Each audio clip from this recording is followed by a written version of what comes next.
ऐसा लगता है कि पंडा फोन पे बात करते रहता है भगवान से कि कौन से दिन कहाँ मिलेगा। हमारे दिमाग में डाला जाता है शनिवार है हनुमान जी की तरफ चले जा, मंगलवार है शंकर भगवान की तरफ चले जा, गुरुवार है फलाना लक्ष्मी की तरफ चले जा, इतने बजे जाना, इतने बजे मंदिर में जाना, इतने बजे पूजा करना। बिरसा मुंडा ने बोला मैं ऐसे भगवान को नहीं मानता हूँ जो ब्राह्मणों की मानता है। हिंदू राष्ट्र का मतलब होता है आदिवासी मुक्त भारत। जो इस देश को हिंदू राष्ट्र घोषित करना चाहते हैं उसका दूसरा मतलब होता है आदिवासी मुक्त भारत, यानी बगैर आदिवासियों का देश। जिस दिन आदिवासी वनवासी हो जाएगा उस दिन दलित, ओबीसी और अल्पसंख्यक स्वर्गवासी हो जाएंगे। 1993 में भारत सरकार ने संयुक्त राष्ट्र संघ में एक प्रस्ताव भेजा जिसमें लिखा है कि भारत में आदिवासी रहते ही नहीं है। इसका मतलब ये होता है कि भारत में आदिवासी नहीं है और भारत के आदिवासी नागरिक भी नहीं। तो इन लोगों ने आपकी पहचान को भी खत्म कर दिया, आपकी नागरिकता को भी खत्म कर दिया। लोगों ने आरोप लगाया कि बाबा साहब ने संविधान में आदिवासियों को डिफाइन नहीं किया। यह बात गलत है।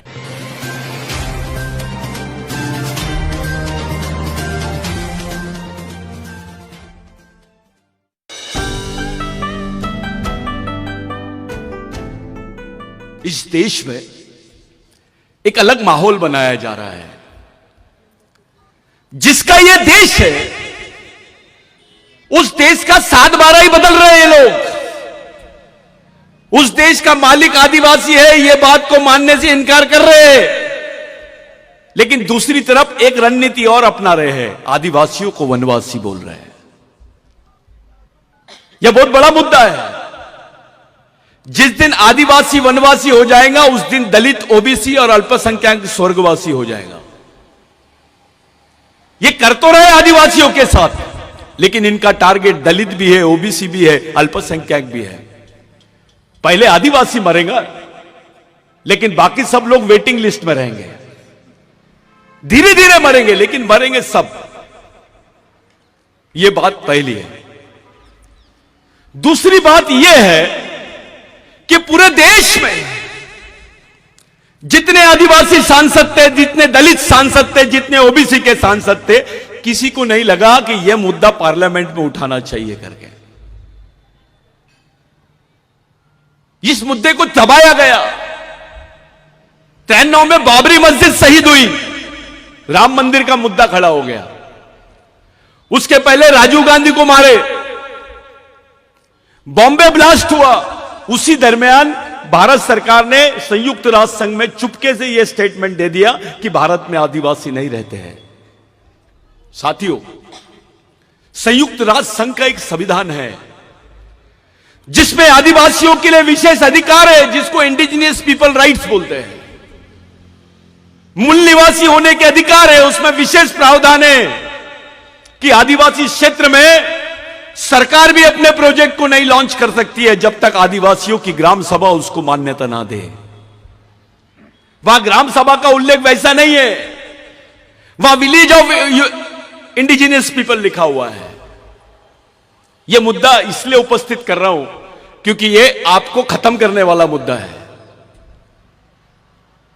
यह इतिहास हो जाएगा कि यहां के राजा थे, हमारे पहले अहिरी के राजा थे, नागपुर के राजा थे, आदिवासी राजा था, फलाना राजा था, यह बोलने के लिए रह जाएगा। क्योंकि अब जो तुम्हारा बच्चा पैदा होगा वो आदिवासी नहीं रहेगा। यह पहले समझ लो। तुम जो सोच रहे हो, जो तुमको आज आरक्षण है, आप अनुसूचित जनजाति के करके नहीं है, आप आदिवासी हो करके है। आपको 5वीं अनुसूची के अधिकार मिले हैं, आपको जमीन पे प्रोटेक्शन मिला है। आप अनुसूचित जनजाति के हो करके नहीं, आप आदिवासी हो करके मिला है। डॉक्टर बाबा साहब अंबेडकर ने संविधान की जो डिबेट हुई, जयपाल मुंडा ने जब यह प्रश्न उठाया कि आदिवासियों को आदिवासी बोला जाए, तो बाबा साहब ने उसका इंटरप्रिटेशन किया कि आदिवासी, पूरे देश के आदिवासियों को एक जगह लाने के लिए अनुसूची बनाई गई है जिसको शेड्यूल बोला गया है। उसका हिंदी में अनुवाद गलत हुआ है कॉन्स्टिट्यूशन में। बाबा साहब ने बोला to consolidate, to make consolidate the tribes of India, all tribes of India. I am framing a schedule to define them who are Adivasis. इसलिए डॉक्टर बाबा साहब अंबेडकर ने उनको शेड्यूल ट्राइब बोला। लोगों ने आरोप लगाया कि बाबा साहब ने संविधान में आदिवासियों को डिफाइन नहीं किया। यह बात गलत है। बाबा साहब ने संविधान में प्रावधान रखने के पहले संविधान पूर्व बहस में, जिसको प्री कॉन्स्टिट्यूशन डिबेट बोलते हैं, उसमें बाबा साहब ने रखा, जिसको 2011, 2010, 11 में सुप्रीम कोर्ट ने कंफर्म किया कि आदिवासी ही देश के मूल मालिक है और वो प्रथम नागरिक है। साथियों, आदिवासियों के संबंध में सुप्रीम कोर्ट बोलने के बाद भी गवर्नमेंट नहीं मानती है। इस देश की व्यवस्था संवैधानिक व्यवस्था है। यहां संविधान बनाया बाबा साहब ने। सुप्रीम कोर्ट से बड़ा कोई कोर्ट नहीं है। कोई कोर्ट नहीं है भारत में।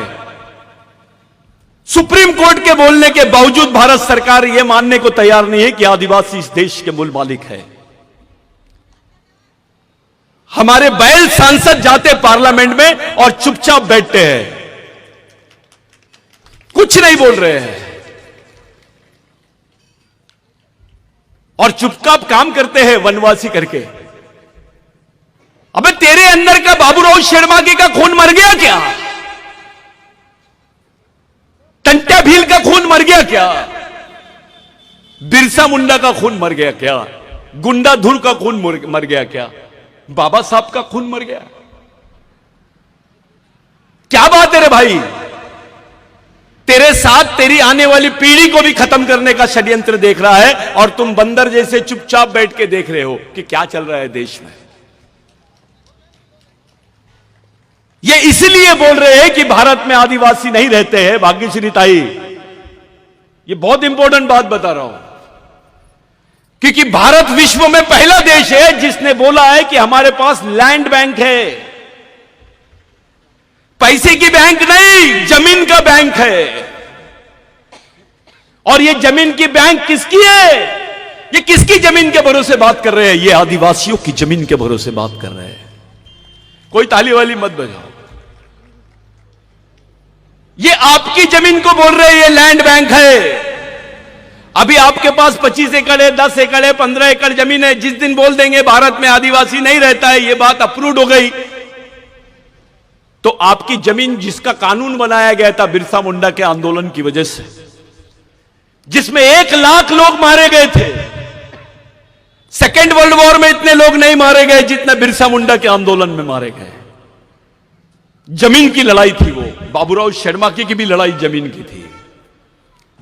अहिरी से उस तरफ रामाकुंडम, गढ़चिरौली, चंद्रपुर, आदिवासी औरतों को ब्लाउज नहीं पहनने दिया जाता था। अपना छाता नहीं ढाक सकते थे वो ढाकने के लिए भी टैक्स देना पड़ता था, क्योंकि व्यवस्था ब्राह्मणवादियों के हाथ में थी। राजा भले आदिवासी था। उस व्यवस्था में बाबूराव शेरमाके का संघर्ष शुरू हुआ। उस व्यवस्था में अगर ब्राह्मण ने मर्डर भी कर दिया तो उसको सजा का प्रावधान नहीं था। यह मनुस्मृति का कानून है। लेकिन जब आदिवासी विद्रोह हुआ, उस विद्रोह के बाद में यहां पर आदिवासियों को एक नाम दिया गया जो विश्व के किसी आदिवासियों को नाम नहीं दिया गया। उसका नाम है क्रिमिनल ट्राइब। गुनेगारी जमात। हमारा राजा भी था तो उसको भी क्रिमिनल ट्राइब बोला गया है। आदिवासी का बच्चा पैदा होते से क्रिमिनल ट्राइब है।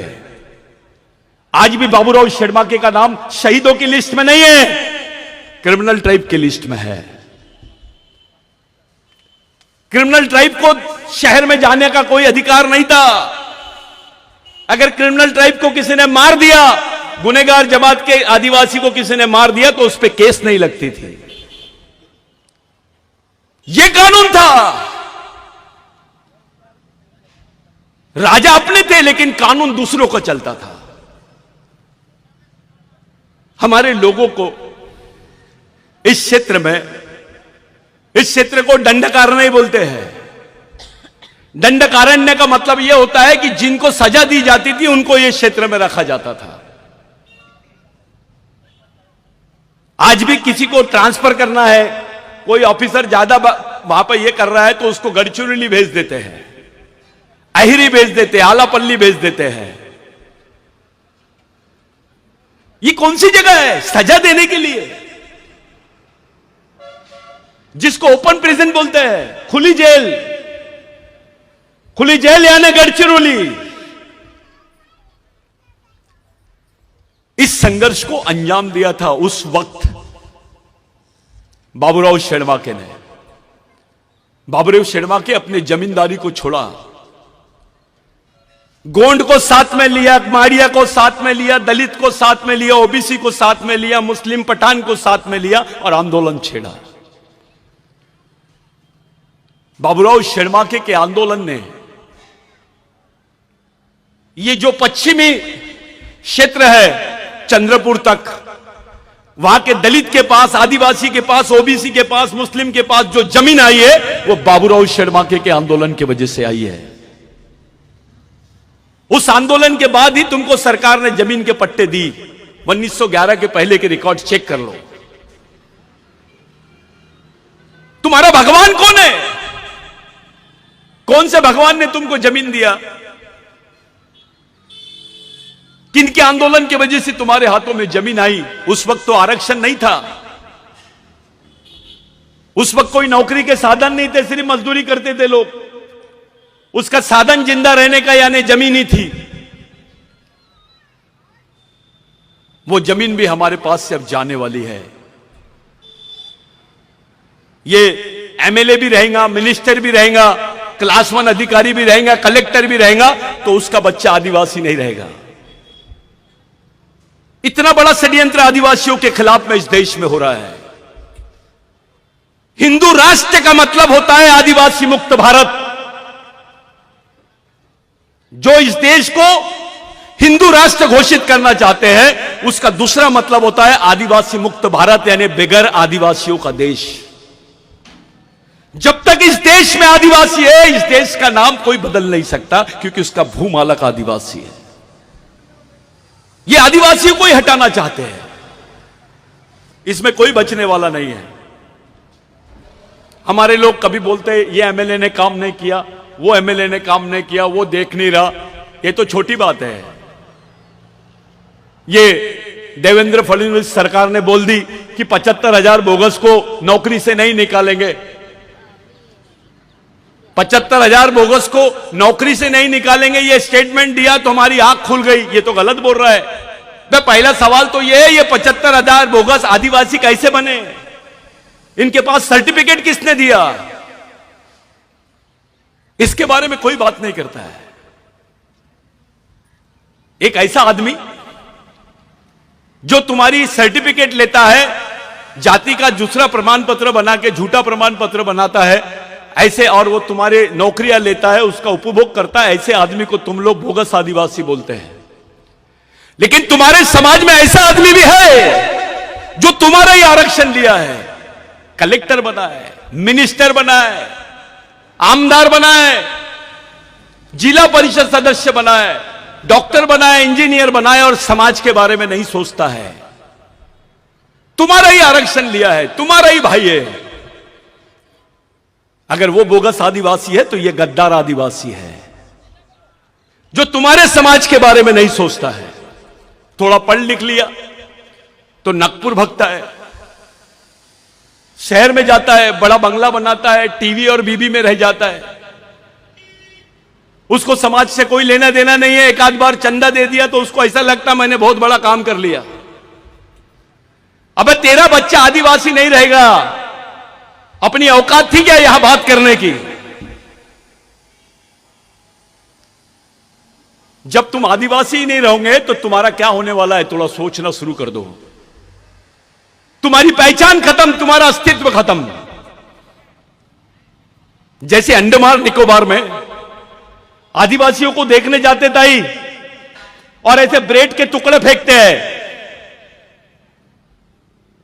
वो बच्चे बिगर कपड़े पहने नंगे हमारे आदिवासी लोग आते हैं सामने, जैसे जानवर को रोटी देते हैं। उसको म्यूजियम बोलते हैं, आजाब घर बोलते हैं, कि बताते देखो ये ऐसे आदिवासी है।